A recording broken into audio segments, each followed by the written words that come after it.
Elesin, the King's Horseman. This is the latest work from Mo Abudu's Ebony Life Studios, and it features a huge, should I say huge now, or a large number of A-list artists, actors and actresses that you're sure are going to bring their A game, and they did not disappoint. Now, this video is basically a no spoiler review. I promise you there is no drop of spoiler in this review. I just want to, share my own opinion on the movie and then let you make the decision to see the movie or not see the movie, and then come back. Remember to come back and let me know if you share my sentiment.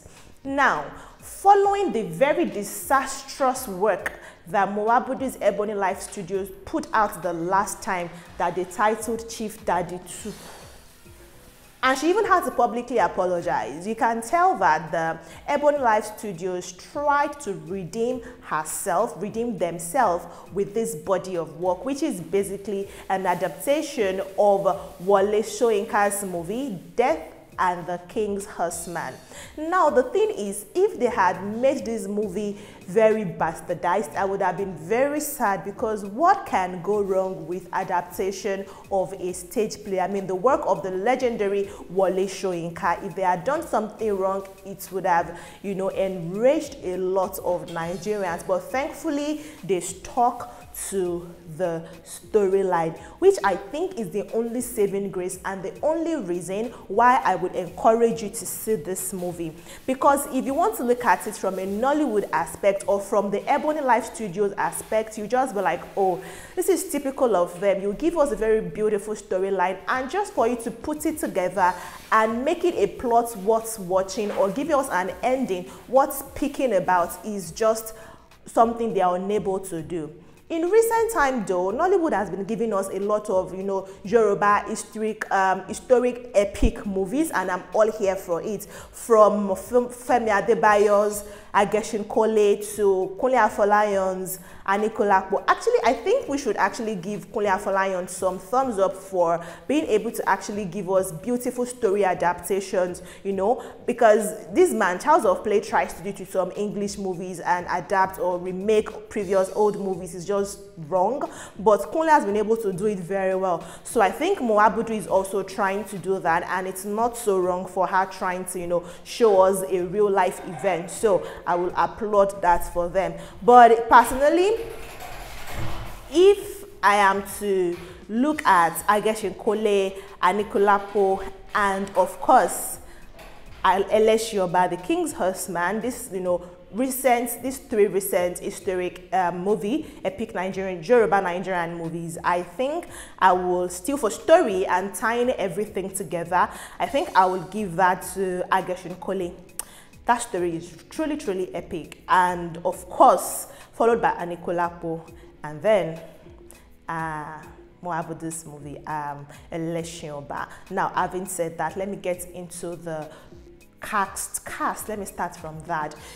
You see, for me personally, Shafi Bello can do no wrong. I don't know about you, but Shafi Bello can do no wrong. When it comes to, we are used to seeing in English movies now that we've forgotten that Shafi Bello actually started as a Yoruba star, a Yoruba movie star. So, seeing her speak Yoruba language with so much elegance, the way she enunciates English language is the same way she enunciates a Yoruba language, and it's just beautiful to see her speak. Literal chills thinking about it. From Proverbs to, just, if you don't want to see it for anybody, see it for Shafi Bello. Yeah, I know, I love her. But yeah, Odunlade, of course, it kills every movie role you want to give him. It was also in Ageshinkole, and he did amazing. The same thing with Elesin, he did really amazing and overdid himself as an old man, without the old funny thingy, and being a very spiritual person. Deyemi Okonlawon, it impressed me. Yeah, I mean, a lot of the actors actually did a lot of things. But I want to pose a question to you. This is why you need to see the movie. Omo Omidada's character, do you think she was foolish or she was wise? Personally, I'm like, why are your parents? Because why? The horseman says this, and then you decide I want to do that too. Well, this story is basically a story of greed. and incest maybe, because it's like, okay, well, it's not incest. I'll forgive that. It's not incest. It's just a whole lot of greed and self-satisfaction that at the end of the day brings the downfall of a powerful man who, you know, was supposed to commit a ritual suicide. Yes. Greed. That's just it. Odunlade Adekola is the lead character, is the Elesin, the horseman of the king, and it was beautiful. Honestly, this movie, the movie is beautiful when it comes to, you know, culture, to dance, to songs. It will transport you. These are the things that okay, let me make it make sense. Let me pause from the cast. I want to go to the things I like about this movie, and I'm going to start like this: the dance, the song, the outfits, the culture display. It's beautiful. Mo Abudu always outdoes herself when it comes to cinematography, you know, color grading, all of the use of very beautiful equipment. You can see that the animations really beautiful, just like we saw with Anikulapo. But I'll give Elesin about that. It really transports you. I felt like there was a wedding scene. I felt like I was being wedded, you know. I wanted to start dancing like, you know, it was really beautiful. And you could tell that they employed proper chanters. This was not like maybe an actor that they said, can you sing? No, this is somebody who chants for a living. And they employed them to come and chant. Your head will swell. I don't want to know. See, you will just fall in love with the Yoruba culture, the outfits, the attire, the dance, the drum. It gave literal chills, and it was always at night. So it had this setting of a folklore story, and that will really draw you in. And I'm going to give that 100%.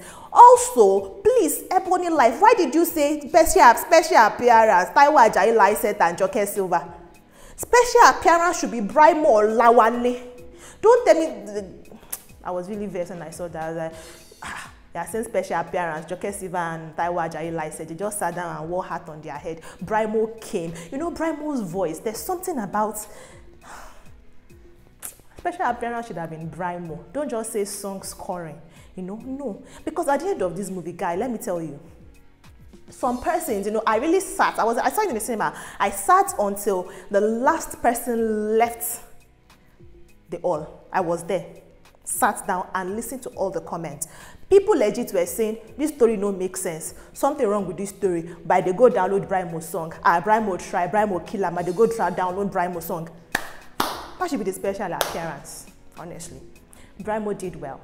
You know, there's a way he sings, and then, you know, it was, I said I was not going to give a spoiler. So he had scenes where he spoke directly with the Elesin, and he had to speak in adage, he had to speak in proverbs, he had to, you know, do really deep things and then use his voice. And then the way his song also enters, you know, his song was one of the tracks that was played in the movie. The way his song enters with his voice, and then he's actually speaking in that moment. Epic. Epic. Honestly, Mo Abudu outdid herself, and she redeemed herself, honestly, with this movie. If this was the standard we're expecting from a Mo Abudu production, when you say Ebony Life is coming to give us movies, this was the standard we were expecting, only for us to be collecting Chief Daddy and all the other things that they've given us. The last 3 movies that is that plate that given us. I don't know what they were doing. Basically, they wanted to just make money. But this is what we want to see on Netflix. This is what we want to see on our big screens.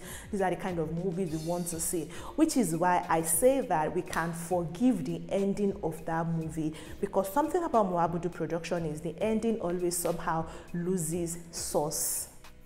You know, it loses sauce at the end of the day, but it's really beautiful. It was supposed to be a colonial movie, so we had a lot of white people, and that is what is going to take me to what I really, really did not understand. And that is how the Elesin, Odunlade Adekola, could communicate with the white man and they could hear themselves. I understand it's a movie and we're not supposed to really question it, but this is a white man that when the police officer wanted to speak with him, Jide Kosoko was in that movie and you should see him. It was really funny though.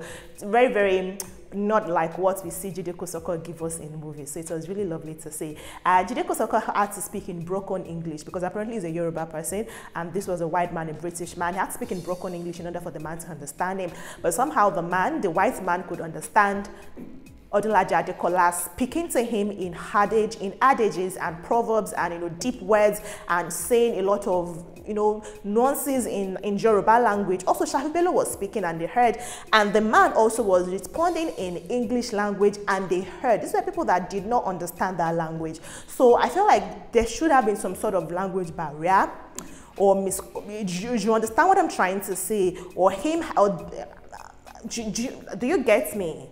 That part was a little bit not so, I really did not, the scenes were beautiful, and I'm a crybaby, I shed some tears, but even that, I couldn't really shed the tears because I was like, how are people understanding each other now? But my eyes were really, really misty. I really wanted to cry at some point in the movie.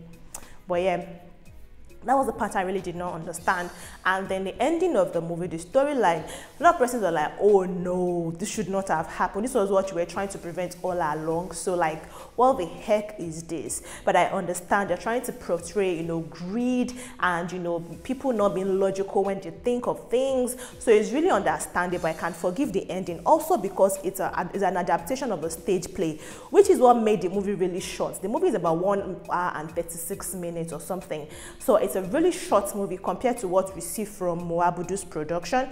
And the director, Bandele, God rest his soul, did a good job. You could tell that these persons were directed, but outside of that, you could tell that the cast members knew their onions, they knew what they were doing, and they had an amazing director that did well. Bandele also directed Blood Sisters, so you know that is an amazing director, but God rest his soul, amen. Anyways, the story was short, and you would understand because the adaptation, and Moabudu said they tried to stay very true to the story that Professor Wole Soyinka wrote.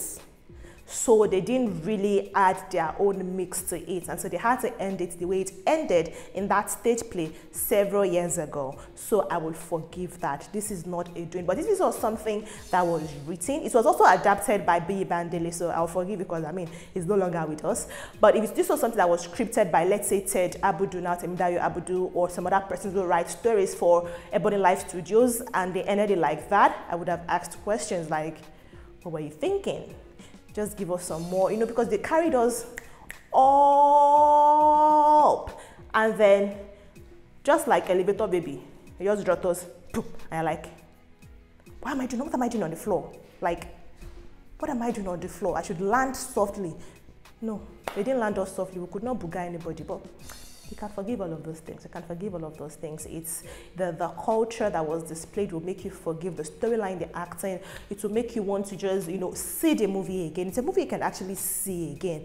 Maybe me, I would see it again. And for a Nigerian movie, I always see it with a very open heart and a very open mind. And they really did, leave an impression in my mind, which is really great. Honestly, it is really great. So I'll give this movie about a 7, basically because I just love that they did not half do a lot of things, like the chanting. Honestly, I half expected them to just have a singer or like an actor we can sing. Maybe Odunlade Adekola, he's an amazing singer, so he has a very beautiful voice. Maybe him just do those things, but no, they actually did employ professional chanters to do all of those things. So it was really lovely, and I love that about the movie The King's Horseman. So if you're wondering if you should see this movie with your family, with your friends, it's going to be on Netflix, the streaming platform, soon. And once it comes on Netflix, they're going to take it off the big screen.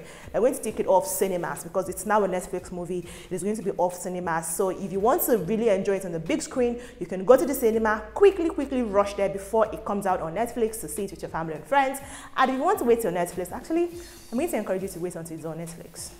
At that time, that is your data you are using and your time. You're not spending money to buy the tickets. They're going to make their money either way, so don't try and give them more of your money because the ending will leave you like, did I just spend this amount of money there? But you'll love it. Thank you so much, guys, for watching this video. And if you do not agree with me, don't forget I said you can go see it